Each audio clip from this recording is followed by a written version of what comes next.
नमस्कार, स्वागत है आप सभी का उत्तराखंड न्यूज में। मैं हूं आपके साथ कुमार कुणाल धीरज। मुख्यमंत्री पुष्कर सिंह धामी ने बार एसोसिएशन के अधिवक्ताओं के चैम्बर्स भवन का शिलान्यास किया है। कार्यक्रम में बतौर मुख्य अतिथि मुख्यमंत्री धामी पहुंचे और वहां पहुंचकर उन्होंने कहा कि राज्य में न्याय व्यवस्था को बेहतर बनाने के लिए हमारी सरकार प्रतिबद्ध है। बार एसोसिएशन देहरादून में 5,500 से अधिक अधिवक्ता कार्यरत हैं। भवन निर्माण के लिए 5 बीघा जमीन स्वीकृत की गई थी। इसके साथ ही अब 1500 चैम्बर वाले 9 मंजिला भवन बनाया जाएगा। इस दौरान सीएम धामी ने कहा कि अंग्रेजों के समय से चले आ रहे कानून को बदलने का काम प्रधानमंत्री नरेंद्र मोदी ने किया है। तो ये देहरादून की तस्वीरें हम आपको दिखा रहे हैं, जहां 1500 चैम्बर बनाने में 9 मंजिला भवन बनाया जाएगा। मुख्यमंत्री का यह बेहद अहम ऐलान हुआ है और जिस तरह से अधिवक्ताओं के ख्याल की बात वो कर रहे हैं और बार एसोसिएशन के लिए वो लगातार प्रयासरत है, ऐसे में अधिवक्ता वर्ग में भी एक खुशी का माहौल है। इसी को लेकर बार एसोसिएशन देहरादून के अधिवक्ताओं के चैम्बर्स भवन के शिलान्यास के कार्यक्रम में पहुंचे थे मुख्यमंत्री पुष्कर सिंह धामी। वो बतौर मुख्य अतिथि वहां मौजूद थे और उसके बाद वहां पर उन्होंने एक मैसेज देने का भी प्रयास किया कि राज्य में न्याय व्यवस्था को बेहतर बनाने के लिए उनकी सरकार लगातार प्रतिबद्ध है, ऐसा उन्होंने कहा। बार एसोसिएशन देहरादून में तकरीबन 5,500 से अधिक अधिवक्ता कार्यरत हैं, अपनी सेवा दे रहे हैं। इसी के लिए भवन निर्माण के लिए 5 बीघा जमीन स्वीकृत की गई थी। इसके साथ ही अब 1500 चैम्बर वाले 9 मंजिला भवन बनाए जाएंगे। इस दौरान सीएम धामी ने यह भी कहा कि अंग्रेजों के समय से जो कानून पुराने चले आ रहे थे उनको उनकी सरकार ने बदलने का काम किया, मतलब केंद्र की सरकार ने।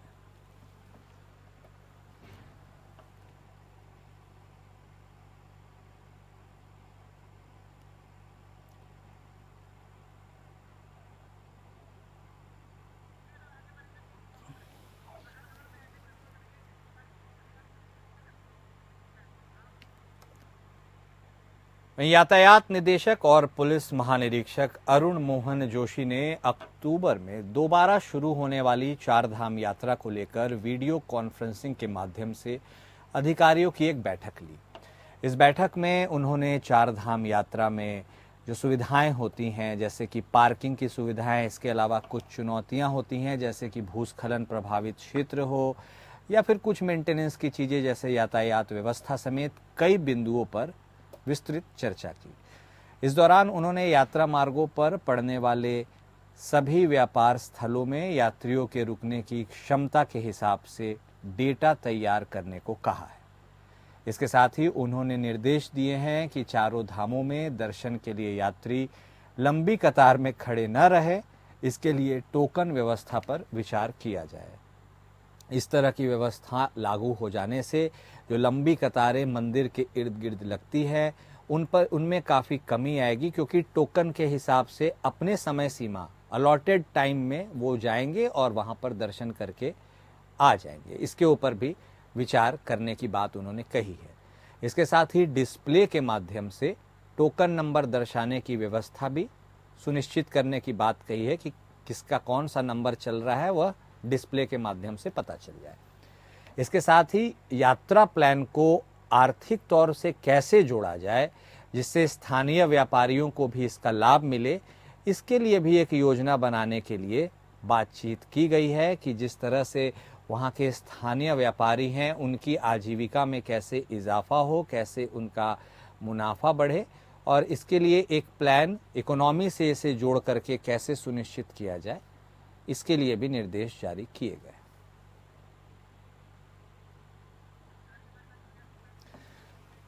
सहयोगी सतीश कोठारी इस बीच हमारे साथ फोन लाइन पर जुड़ चुके हैं, सीधे उनका रुख करेंगे। जी सतीश, पुलिस महानिरीक्षक की यह जो बैठक हुई है वर्चुअल वीडियो कॉन्फ्रेंसिंग के माध्यम से, इसमें यात्रियों और खासकर जो वहां पे श्रद्धालु पहुंचेंगे उनकी बेहतरी के लिए बहुत ज्यादा फोकस किया है, सुगमता के लिए। और क्या कुछ खास निकल कर आया है इस मीटिंग से, हमारे दर्शकों को बताइए सतीश।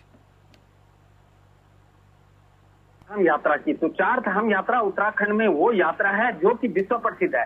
तो इसमें जो है यात्रा के समय जो भीड़ भड़ाका हो जाता है, जो अव्यवस्थाएं हो जाती हैं, उनको लेकर काफी बैठकें होती हैं, लेकिन वो उसका निर्णय कुछ नहीं निकलता है, क्योंकि जब भीड़ भड़ाका होता है तो उस पर कंट्रोल नहीं कर पाते हैं पुलिस प्रशासन, और ना कोई आपदा प्रशासन और ना प्रशासन पर कोई भी। तो उसको लेकर कल अरुण मोहन जोशी, जिन्होंने अभी अभी चार्ज लिया, उन्होंने कल बैठक करी और बैठक में जो चार धाम यात्रा को लेकर जो व्यवस्थाएं अव्यवस्थाएं हैं उनको सुधारने के लिए बातें कही कि जिस तरीके से यात्रा रूट होगा और किस तरीके से मतलब जो ऋषिकेश से यात्री हैं वो कम से कम छोड़े जाएंगे और व्यवस्था के हिसाब से भेजे जाएंगे। जिस हिसाब से वहाँ कैपेसिटी होगी, ऋषिकेश से आगे जिस हिसाब से कैपेसिटी होगी उस हिसाब से जो है यात्री भेजे जाएंगे, ना कि अव्यवस्था फैले। क्योंकि जब ऊपर पहुंचते हैं, जब ऋषिकेश से आगे यात्री पहुंचते हैं, श्रीनगर की बात करो, मैं चाहे गौचर की बात करूं, चाहे रसमनी की बात करूं, चाहे रुद्रप्रयाग, जब वहाँ भीड़ भड़ाका हो जाता है तो मंदिर तक पहुंचते पहुंचते इतनी अव्यवस्थाएं हो जाती है कि वहाँ पे जो है यात्रियों को दिक्कत हो जाती है। तो उसको लेकर लगातार मंथन चलता है, लेकिन अभी तक ऐसा कोई सुधार नहीं आया जिसको लेकर कि कोई ठोस कदम उठाए। अब देखते हैं कि अरुण मोहन जोशी की जो बैठक है उसकी कितनी कामयाब हो पाती है और कितनी सुगम चल पाती है यात्रा। सतीश, चार धाम यात्रा जो उत्तराखंड के लिए बहुत ही इंपॉर्टेंट और देश भर के लिए भी बहुत इंपॉर्टेंट यात्रा है, ऐसे में बहुत बड़ी संख्या में वहां श्रद्धालु आते हैं। व्यापारियों की भी लाभ की उन्होंने बात कही है, आर्थिक कॉरिडोर से भी जोड़ने की बात कही है, और एक बहुत इंटरेस्टिंग टोकन सिस्टम की बात कही है कि डिस्प्ले में नंबर आएगा, वो टोकन के हिसाब से यात्री अपना टाइम देखेंगे और उसके बाद दर्शन करेंगे। ये कितना इम्पोर्टेंट होगा वहां के श्रद्धालुओं के लिए, और वहां के जो व्यापारी हैं यदि उसके आर्थिक दृष्टिकोण से मदद करने की कोशिश है तो कितना इम्पोर्टेंट है? देखिए, इस समय जो शुरुआत में जो भीड़ रही उसको देखते हुए पहले ही वैसे ही, क्योंकि टोकन सिस्टम ना हो के बल्कि ये था कि ऑनलाइन रजिस्ट्रेशन सिस्टम था, लेकिन रजिस्ट्रेशन के बाद भी वो स्थिति रही वहां की, मतलब लोग जो है एक बस में, मुख्य चीज ये देखी जाती है कि अगर कोई बस राजस्थान से आ रही है उसमें देखा जाता है कि 30 यात्री हैं, 30 में से 15 लोगों का रजिस्ट्रेशन हो रखा है, 15 बिना रजिस्ट्रेशन के आ रखे हैं। उनका रजिस्ट्रेशन 10 दिन बाद का है। तो उस चक्कर में वहां पे अव्यवस्था फैल जाती है, चाहे आप टोकन सिस्टम लगा लो चाहे कोई भी सिस्टम लगा लो। क्योंकि अगर एक बस में 30 लोग आ रहे हैं तो 30 में से 15 को टोकन मिल गया, 15 को नहीं मिला, तो आप क्या कर लोगे? क्योंकि 15 का, अगर जो 15 लोग हैं उनका 10 दिन बाद का टोकन है तो वहां पे ऑलरेडी अव्यवस्था फैलेगी। कुछ ऐसा करना पड़ेगा कि जिससे कि अव्यवस्था भी ना फैले और लोगों को जो है सरलता से दर्शन हो जाए और इस तरीके की कोई वो न करने पड़े। और रही बात वहां पे जो लोग व्यापारी हैं उनकी व्यवस्थाओं की, अगर वहां पे यात्रा सुगम और तरीके से चलती है तो व्यापारियों को बहुत अच्छा लाभ मिलता है। लेकिन इस बार शुरुआत में जो स्थिति हुई उसको, उसके बाद जो वहां पे जो लोग थे, जो स्थानीय व्यापारी थे, उन लोगों का बहुत आक्रोश था कि जो है सरकार ने यात्रा नहीं आने दी और बहुत ज्यादा दिक्कतें हुई और अब जो है हमारे को यहाँ पे घाटे में रखा सरकार ने। शासन प्रशासन पे लगातार आरोप लगाए, लेकिन अब देखना यह है कि आगे कितने सुधार कर पाते हैं अरुण मोहन जोशी यात्रा में, क्योंकि ये यात्रा कोई छोटी मोटी यात्रा नहीं होती है, ये विश्व भर में यात्रा होती है। भले हमारे देश, हमारे उत्तराखंड में तो होती है, लेकिन विश्व भर में भी यात्रा है ये। यहाँ देश विदेशों से पर्यटक आते हैं, लेकिन यहाँ पे जो है व्यवस्था करना बहुत मुश्किल होती है। और बहुत मुश्किल क्या होती है कि जब तक ऋषिकेश से आप सुधार की व्यवस्था नहीं करोगे तब तक आप आगे के सुधार नहीं करोगे। जी बिल्कुल सही कहा आपने। और अब यह देखना दिलचस्प होगा कि कैसे इन चीजों को इफेक्टिवली मॉनिटर करना है और कैसे योजना बनानी है। सतीश, आप बने रहिएगा हमारे साथ, हम आपके पास दोबारा लौटेंगे और बातचीत करने के लिए। वहीं आगामी 12 सितंबर से कांग्रेस केदारनाथ प्रतिष्ठा यात्रा की फिर से शुरुआत करने जा रही है। बता दें कि 31 जुलाई को केदारनाथ में आई आपदा के बाद कांग्रेस ने अपनी ये यात्रा स्थगित कर दी थी। कांग्रेस की प्रतिष्ठा यात्रा को लेकर बीजेपी विधायक विनोद चमोली ने कांग्रेस पर तंज किया है। उन्होंने कहा है कि कांग्रेस की केदारनाथ यात्रा सिर्फ और सिर्फ राजनीतिक यात्रा है। उन्होंने कहा, पिछली बार जब कांग्रेस ने अपनी ये यात्रा शुरू की थी तो वहां की स्थानीय जनता ने कांग्रेस का जमकर विरोध किया था और बाद में कांग्रेस ने आपदा का बहाना बनाकर अपनी यात्रा को स्थगित करने का नाम दिया था। केदारनाथ की जनता जागरूक है और वहां की जनता कभी नहीं चाहेगी कि केदारनाथ धाम के नाम पर कोई राजनीति हो। निकट भविष्य में वहां की जनता इस यात्रा का विरोध करेगी। सहयोगी सतीश कोठारी हमारे साथ लगातार जुड़े हुए हैं, उनसे इस मुद्दे पर भी बातचीत करते हैं। सतीश, जिस तरह से अब यह जो यात्रा है, वैसे तो यह कांग्रेस की तरफ से निकाले जाने वाली यात्रा है, लेकिन अब इस यात्रा के फिर से चालू होने की जो बात आई है 12 सितंबर से, उसके बाद बीजेपी की भी बयानबाजी शुरू हो गई है। हालांकि राजनीतिक तौर पर आरोप प्रत्यारोप होता है, लेकिन इस बार जो ये यात्रा फिर से आगाज इसका हो रहा है, साफ तौर पर बीजेपी का कहना है कि जनता तो इनके साथ है ही नहीं, फिर ये यात्रा तो सिर्फ दिखाने के लिए करते हैं। इस पूरे प्रकरण के ऊपर प्रकाश डालिए और क्या कुछ कहा है बीजेपी की तरफ से, कुछ और भी एड ऑन करेंगे। बीजेपी और चक्कर की चाहे कांग्रेस की हो चाहे बीजेपी का आरोप हो, लेकिन यात्रा भी चुनाव उपचुनाव जो भाजपा के आरोप है वो आरोप है, क्योंकि आरोप और की बात करूं मैं तो इन 2 सीटों पे जो चुनाव हुए थे उनमें बीजेपी को दोनों जगह हार मिली को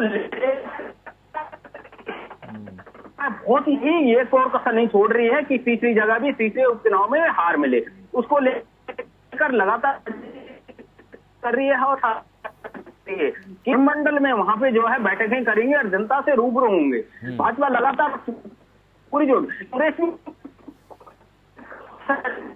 छोड़ रही है। केदारनाथ में सबसे बड़ा मुद्दा यह है कि जो वहां मंदिर जो शिला लेके और जो है दिल्ली में मंदिर बना रहा है और उसका जो है उन्होंने बकायदा की जो है दिल्ली मंदिर में चंदा दिया था, वहां 24 घंटे जो है मैंने तो इस पे मेन फोकस इस समय जो है वहां पे जो व्यापारी हैं वो भी नाराज हैं सरकार से।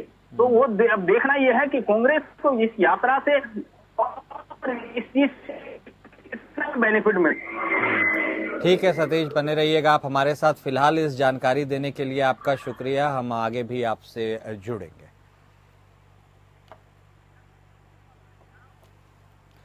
वहीं केदारनाथ विधानसभा उपचुनाव के लिए बीजेपी ने अपनी तैयारियों को तेज कर दिया है। जानकारी देते हुए प्रदेश अध्यक्ष महेंद्र भट्ट ने बताया कि केदारनाथ उपचुनाव प्रभारी आदित्य कोठारी तैयारियों में जुट गए हैं। मंडल स्तर पर लगातार बैठक की जा रही है, जल्द ही चुनाव प्रबंधन की बैठक भी होगी। इसके साथ ही मुख्यमंत्री के कार्यक्रम भी जल्द ही तय कर दिए जाएंगे। उन्होंने कहा कि केदारनाथ विधानसभा उपचुनाव भारतीय जनता पार्टी बहुत अच्छे मतों से जीतने जा रही है, ऐसा फिलहाल उनका दावा है। सहयोगी सतीश कोठारी हमारे साथ बने हुए हैं, उनसे बातचीत कर लेते हैं इस मुद्दे पर। जी सतीश, तो अब सबकी निगाहें केदारनाथ विधानसभा वाले चुनाव पर है, ऐसे में सब अपनी ताल ठोकेंगे, बीजेपी भी अपनी ताल ठोक रही है, लेकिन जो पिछला प्रदर्शन रहा है जिसका उल्लेख आपने थोड़ी देर पहले किया था 2 सीटों पर हार का, ऐसे में बीजेपी के इस दावे में कितनी हकीकत हो सकती है और इसके जो रिपरकशन होते हैं उत्तराखंड में यदि हम बात करें तो वो कैसे निकलकर सामने आएंगे, इस पूरे प्रकरण के ऊपर थोड़ी बातचीत कीजिए और क्या कुछ उन्होंने कहा है ये भी बताइए। संपर्क टूट गया हमारे सहयोगी के साथ, हम कोशिश करेंगे कि उनसे फिर से बातचीत कर ले और उनसे उनकी राय ले पाए, लेकिन हम आपको लगातार बता रहे हैं कि जो बीजेपी के प्रदेश अध्यक्ष हैं महेंद्र भट्ट, उन्होंने साफ तौर पर कहा है कि वो अब तैयारियों में जुट गए हैं। मुख्यमंत्री के कार्यक्रम भी अब जल्द तय किए जाएंगे, ऐसा उन्होंने कहा है। केदारनाथ के जो विधानसभा वाले चुनाव हैं उसके ऊपर अब पूरा फोकस है, बहुत अच्छे मतों से उनका दावा है कि वो चुनाव जीतेंगे।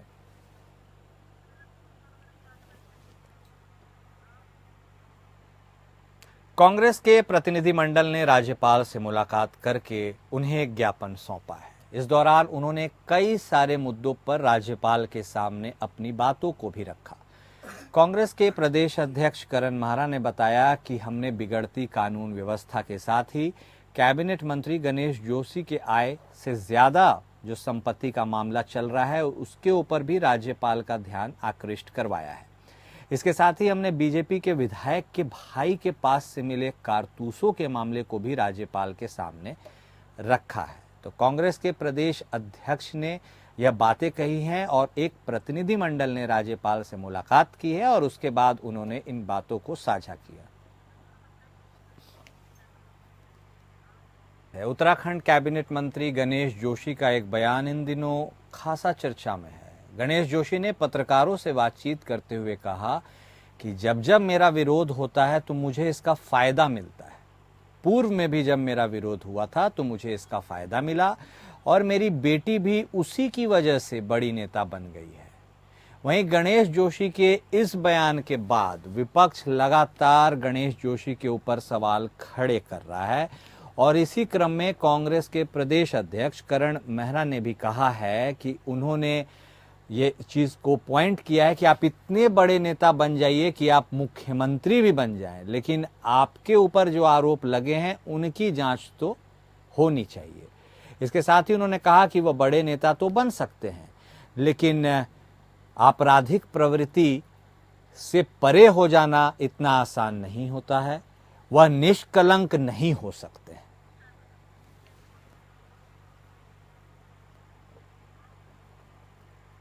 वहीं रुड़की के अखिल भारतीय विद्यार्थी परिषद के छात्रों के द्वारा एक कार्यक्रम का आयोजन किया गया, जिसमें हरिद्वार सांसद और रुड़की विधायक ने शिरकत की। बीजेपी कार्यकर्ता धीर सिंह रोड द्वारा अपने समर्थकों के साथ त्रिवेंद्र सिंह रावत का फूल माला पहनाकर स्वागत किया गया। इस मौके पर हरिद्वार सांसद त्रिवेंद्र सिंह रावत ने कहा कि उनकी शिरकत से छात्रों का हौसला बढ़ा है और इसीलिए वो यहाँ आए भी हैं। उन्होंने इस कार्यक्रम की बहुत तारीफ की।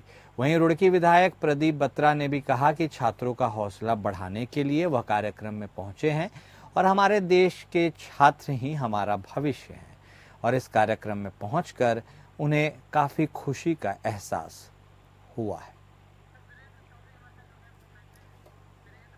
सहयोगी वीरेंद्र चौधरी इस बीच हमारे साथ फोन लाइन पर जुड़ चुके हैं, सीधे उनका रुख करेंगे। जी वीरेंद्र, त्रिवेंद्र सिंह रावत का इस कार्यक्रम में पहुंचना छात्रों के लिए क्या मायने रखता है और उनके साथ वहां के विधायक भी यहां पहुंचे हैं, तो इसमें इसकी क्या अहमियत है या महत्ता है? इस पूरे कार्यक्रम के बारे में भी बताइए और छात्रों के जो मनोबल के ऊपर इसका असर पड़ा है उसके बारे में भी। देखिए कुणाल जी, अगर बात की जाए पूर्व मुख्यमंत्री त्रिवेंद्र सिंह रावत और वर्तमान जो हमारे सांसद हरिद्वार है, वो उसमें अखिल भारतीय परिषद के जो छात्रों का एक प्रोग्राम था उसमें पहुंचे और उन्होंने पहुंचने से पहले ही धीर सिंह रोड के जो A to Z कार्यालय पर उनका वहाँ की जो जनता ने काफी जोर शोर से उनका स्वागत किया और बोले धीर सिंह रोड ने कहा कि ये जो हमारे त्रिवेंद्र सिंह रावत जी है, ये पहले मुख्यमंत्री होते भी इसी प्रकार से प्रोग्राम अटेंड करते थे और आज फिर ये इसी प्रकार से प्रोग्राम अटेंड कर रहे हैं। वहीं अगर बात की जाए त्रिवेंद्र सिंह रावत जी ने कहा कि मैं अखिल भारतीय परिषद से ही निकला हूँ, पहले छात्र समय में अखिल भारतीय में सदस्य रहा हूँ और मेरे को बड़ी एक प्रशंसा हुई है, खुशी हुई है इस प्रोग्राम में पहुंचकर। इस प्रोग्राम से जो बच्चों का मनोबल है वो बढ़ता है, क्योंकि आने वाले समय में जो बच्चे अपनी एक अच्छी टीम बनाते हैं और पढ़ाई की तरफ भी उनका जो रुझान होता है और राजनीति की तरफ भी चलते हैं। वहीं अगर बात की जाए वहाँ प्रदीप बत्रा जो हमारे रुड़की क्षेत्र के जो हमारे वो विधायक वो प्रदीप मयंक गुप्ता, काफी जो हमारे जनगण जो मान्य लोग थे। चलिए ठीक है, बहुत शुक्रिया वीरेंद्र आपका हमारे साथ जुड़ने के लिए और तमाम बातचीत करने के लिए। और अब बात करेंगे देहरादून की, जहां सीबीआई की जांच चल रही है एक मामले को लेकर, और यह मामला कोई और नहीं बल्कि कैंपा से जुड़ा यह मामला है। इस संबंध में एक पत्र वन विभाग के पास पहुंचा है। प्रवर्तन निदेशालय ने वन विभाग से वनारोपण निधि प्रबंधन व योजना प्राधिकरण यानी कैंपा से जुड़ी जानकारी मांगी है। इसमें कैंपा के पिछले सालों की खर्च समेत कई अन्य बिंदु शामिल हैं। इसके बाद से वन महकमे के अंदर खाने में अब खलबली मच गई है। अधिकारी जवाब तैयार करने में जुटे हैं। कॉर्बेट टाइगर रिजर्व की पाखरो रेंज में गड़बड़ी का मामला सामने आया था और इसके बाद से केंद्रीय जांच एजेंसी इस मामले की जांच पड़ताल कर रही है। ईडी ने पाखरो मामले में वन विभाग के कई अधिकारियों के आवास पर छापा मारा था। कुछ के यहाँ नकदी और सोना भी मिला था। संबंधित प्रकरण की जांच फिलहाल जारी है। सीबीआई भी इस मामले की जांच लगातार कर रही है। सूत्रों के अनुसार अब ईडी ने कैंपा से जुड़ी यह जानकारी मांगी है और इसी संबंध में एक पत्र वन विभाग के पास पहुंचा है।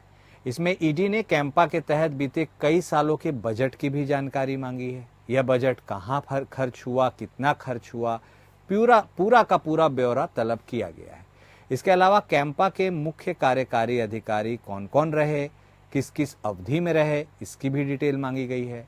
कैंपा के सीईओ और प्रमुख वन संरक्षक रंजन मिश्रा ने ईडी के इस पत्र मिलने की पुष्टि भी की है। ईडी ने जो जानकारी मांगी है उसका संबंध पाखरों से है या फिर कैंपा मद को लेकर कोई नई पड़ताल है, यह सवाल सबको चौंका सकती है। बताया जा रहा है कि ईडी का जो पत्र है उसमें तो कई बिंदुओं पर जानकारी मांगी गई है।